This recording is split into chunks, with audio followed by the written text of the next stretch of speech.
How are restaurants making their C-suites more diverse?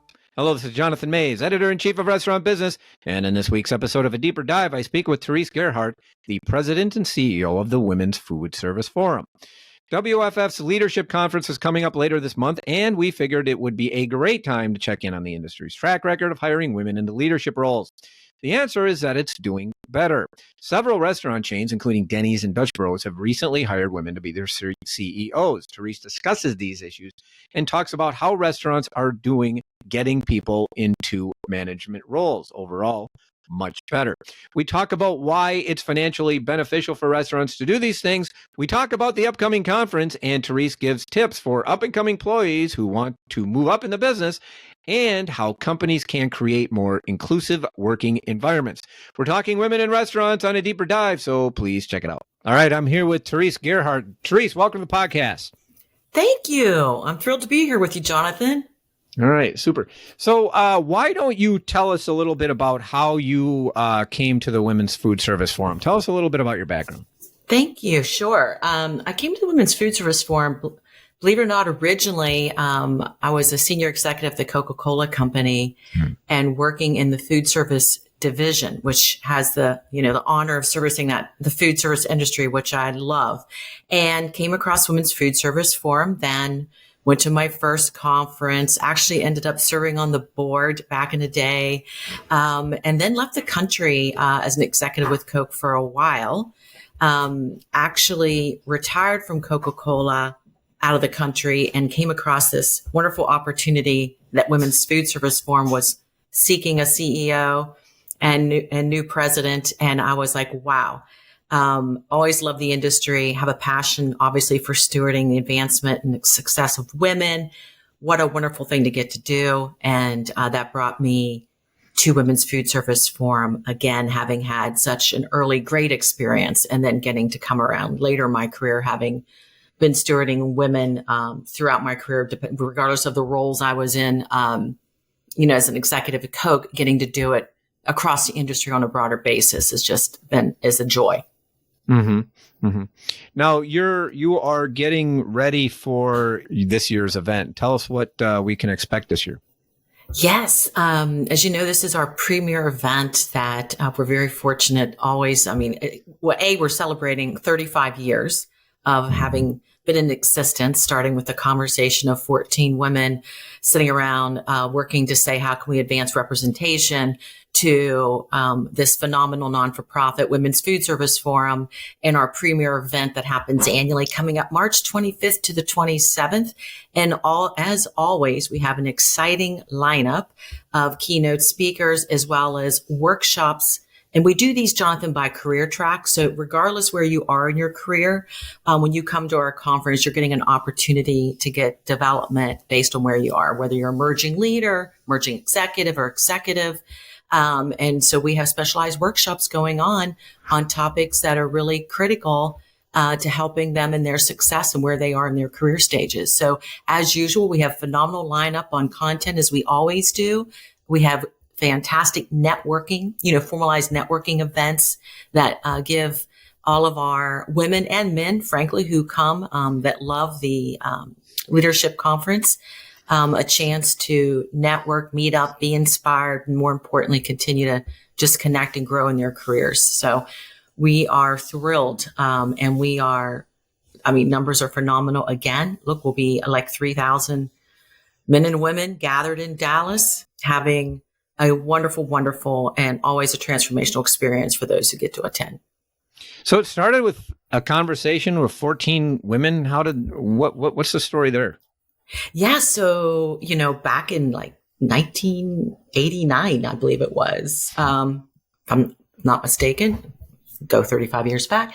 Yeah, that would be. They, along with one of the industry publications, just sat down and looked around and said, wow, there's just not enough of us, and as usual, just finding each other at an event, an industry event, and realizing that there just was not enough women, making it to the top ranks and recognizing representation and wanting to have the conversation and be an industry leading in that conversation and starting to solve how can we break that, proverbial glass ceiling and get more seats at the table, so to speak, from back then. And it ultimately led, to the organization, formalizing into having a board of directors, being a formal non-for-profit 501c3 status, and industry partners who care about representation to this day, 70 plus, helping us be an arm of their DEI and belonging strategies, one of their branches that are there to advocate and be a community and develop women. Mm-hmm. So that the background, just like year to year to year, from a conversation to a more formalized approach, I guess would be the way to think about it. So is this the overarching goal still about representation in the C-suite, or has it evolved since then? Well, it's all women. So I'd say beyond C-suite, right? It really is about accelerating the advancement of women. We really moved to a mission on accelerate, back in the findings one time during McKinsey Lean In Workplace study, when they did the calculations, said it would be 100 years if we didn't get moving. So, the mission has stayed on advancing all women, and it is about changing the face of leadership and representation, to your point.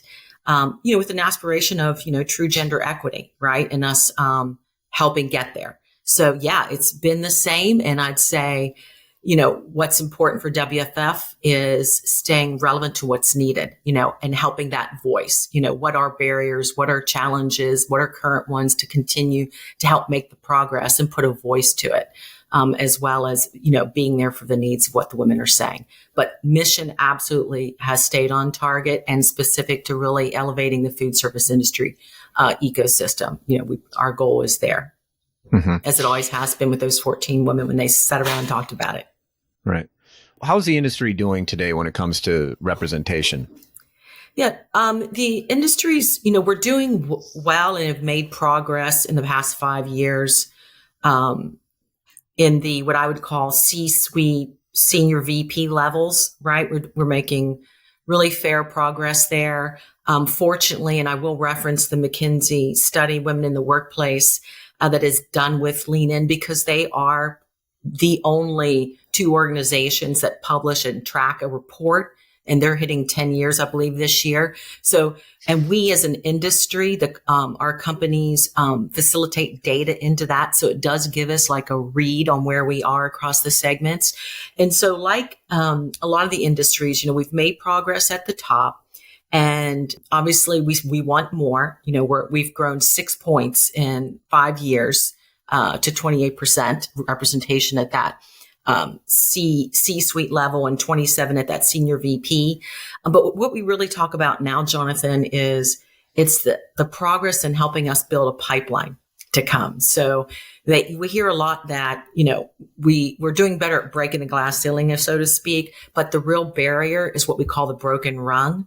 And I don't know if you've heard about that in any of the work or in readings, but it's really, we're still finding that at that first promotion at manager, right, for every 100 men, only 87 women are getting that promotion. And unfortunately, only 73 of them are getting that promotion of women of color. So when you're imbalanced at the very beginning, it's going to make it difficult, right, to accelerate 50-50 representation at the top. So that's probably one of the biggest challenges we're all still facing as it relates to just progress. Mm-hmm. What is the challenge? Well, like what's keeping companies from promoting more women with that first promotion? Where do you see the challenges at?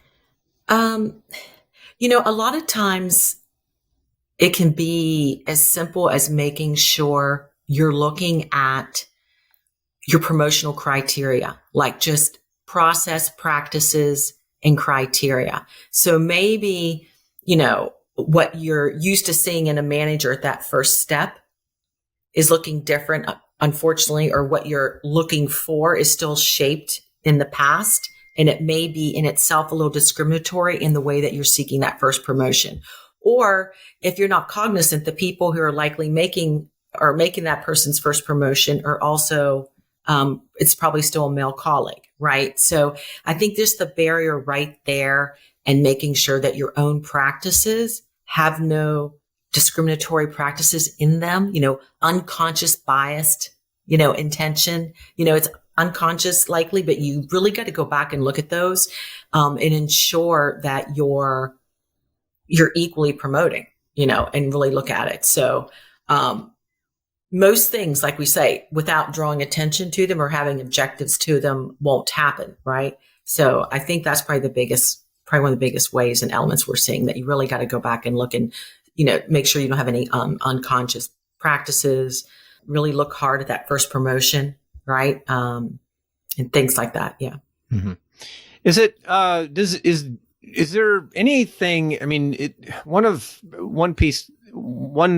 thing that you notice about the restaurant industry is if you go inside a restaurant, the workforce tends to be, very much gender divided between front of house and back of house. And, particularly at full service restaurants where, I should have been armed with this data, but I believe that one of the least, diverse from a gender, standpoint position in the entire workforce, regardless of industry, is actually chef. Tends to be very heavily male oriented. But then, you look at the front of house, and a lot of servers, a lot of front counter workers tend to be women. Do you think that's sort of a barrier to advancement at all?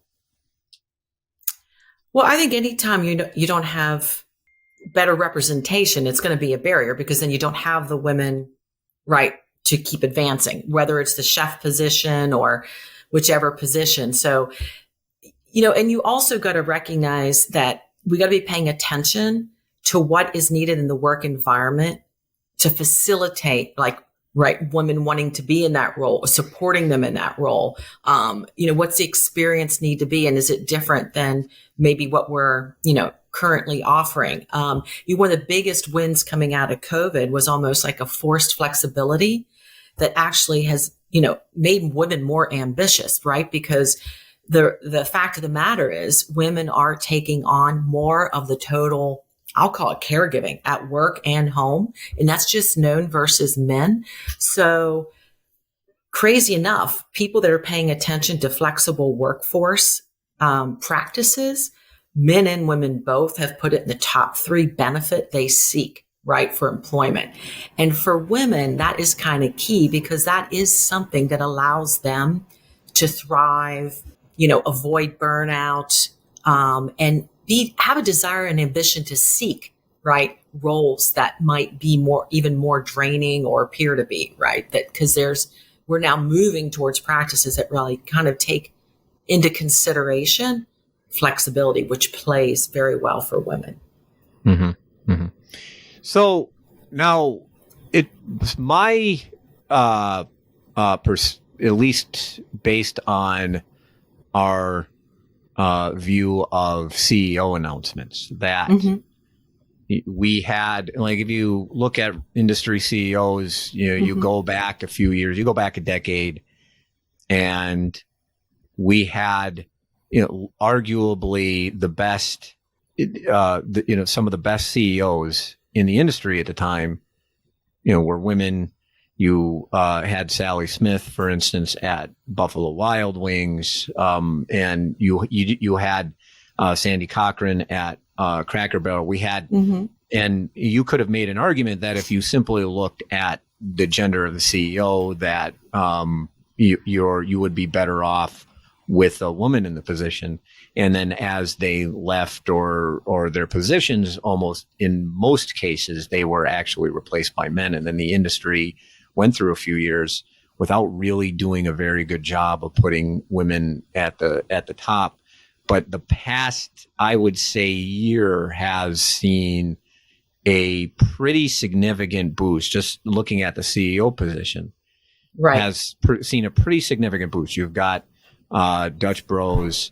With Christine Barone. Yeah, Christine Barone. You've seen Kelly Velade over at Denny's.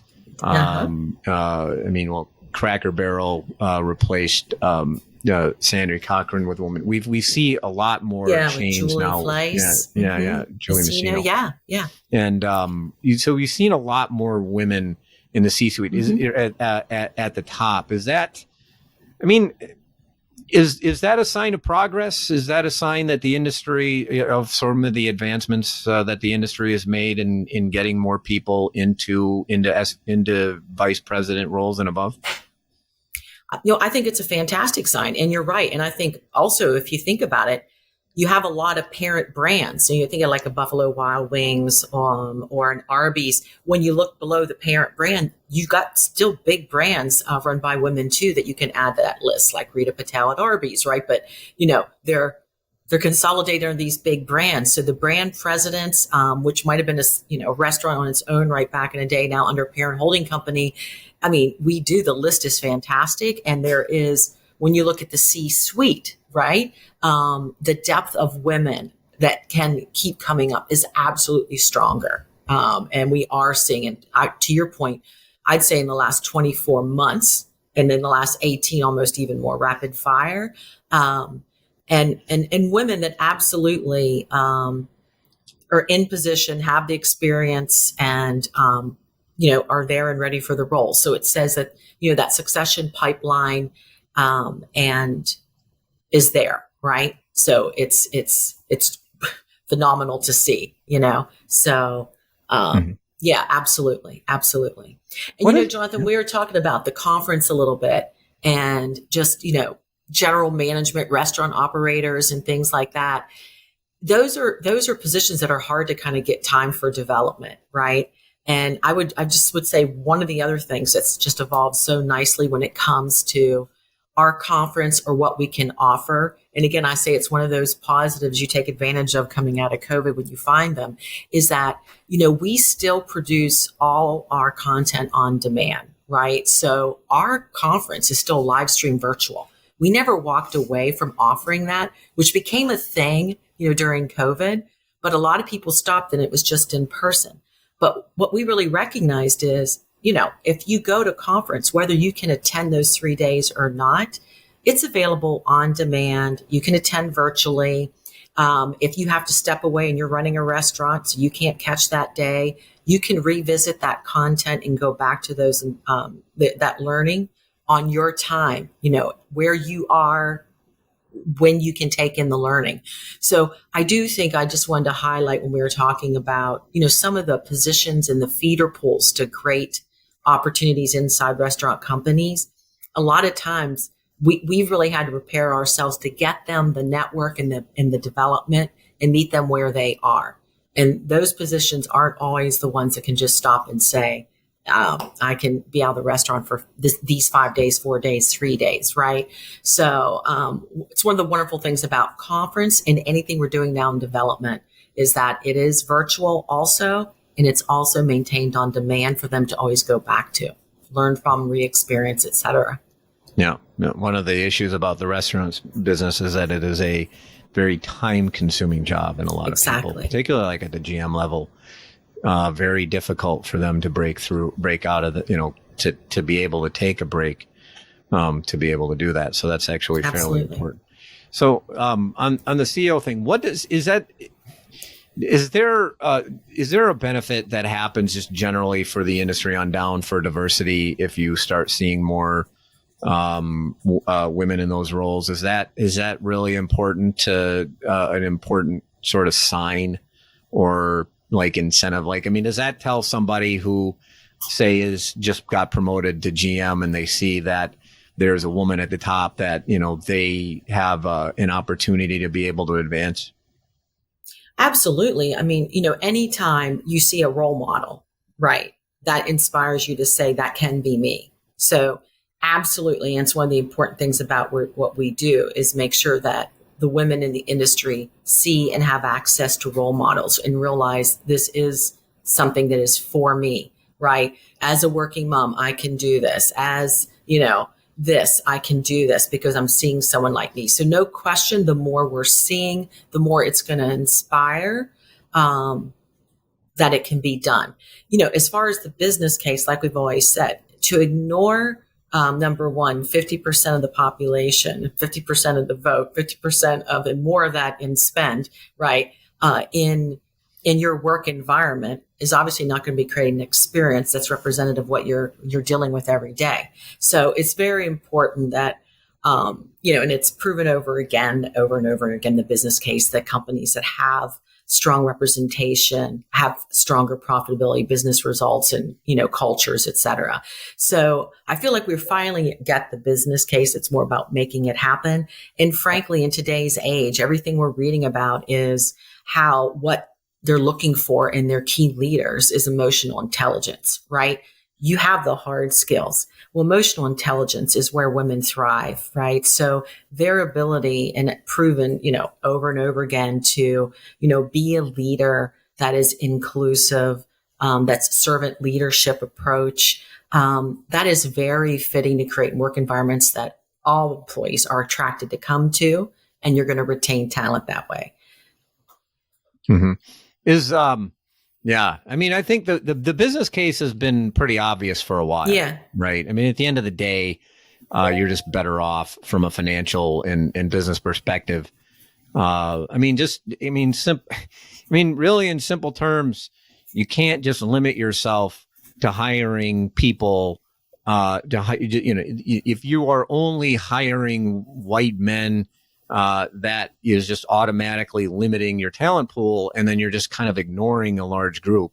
On top of that, more than half of restaurant industry employees are women. Yes. You're just automatically, limiting a pool and based on not very good, ideas. Yeah. And Jonathan, I mean, I know you just think about like the economics, and I know, you do a lot on the business side, in your podcast. When you think about the cost of poor retention, right? It's one of the biggest business issues, that face restaurant companies today. And when you look at retention and what you're needing to do to avoid and attract and retain talent, you've got to be looking at the overall work experience that you're creating, deal with the flexible work concepts and benefits that are going to help retain men and women in your organization. So I think it's obviously very important to be lifting this up, because it is going to really also help solve another issue that I know is near and dear to a lot of them, which is all around, employee retention, let alone the retention of women. Mm-hmm. Yeah. I mean, retention is a very, it's a very big deal. And if you have to replace an employee, that's extremely expensive. Exactly. And the restaurant industry has been a little bit too, has been a little bit too willing to me to accept itself as a low retention industry, just up, from, all around to me. It's to me, and obviously working in a restaurant is tough work. But there has to be things that the industry could do to probably make it more retention friendly for sure. And and diversity is just sort of one piece of that. One piece of the broader issue. So one thing I want to ask you is, like, what is your piece of advice for, say, a young woman who wants to advance in the restaurant industry? What is one key piece of advice that you have for them? Persistence, belief. I think it's a hard one piece of advice, but I think the biggest thing is don't put artificial barriers in front of yourself, because there aren't barriers, right? Really. There are only diversions. Okay. And the opportunity, honestly, in the restaurant industry is phenomenal. I mean, it is an amazing industry. You can get into leadership in so many ways and in so many different areas, that persistence and belief, right, is huge. I would say that those would be my big pieces of advice. The opportunities are there, and there's just no question. So that's what I would lean into. Yeah. And look, we're sitting here talking because we're an organization that this great industry has chose to help fund a mission of moving representation forward and trying to find a way, right? So that in itself our whole existence and who supports us as Women's Food Service Forum says a lot about this industry, and it, and people fall in love with it. So I think it says a lot in itself just in that statement.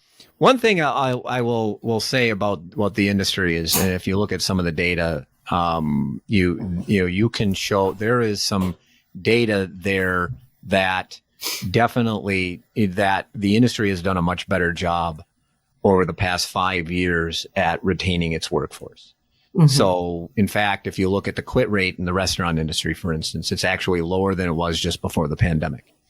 And so if you think about all of the benefits that the industry has added in the last few years to try to improve their labor situation, and then of course the pay situation as well, it has actually done a much better job at retaining its workforce. And I know that's just that's not just diversity specific, but obviously it matters in this particular issue. If people, if the benefits are there, people are much more likely to stick around.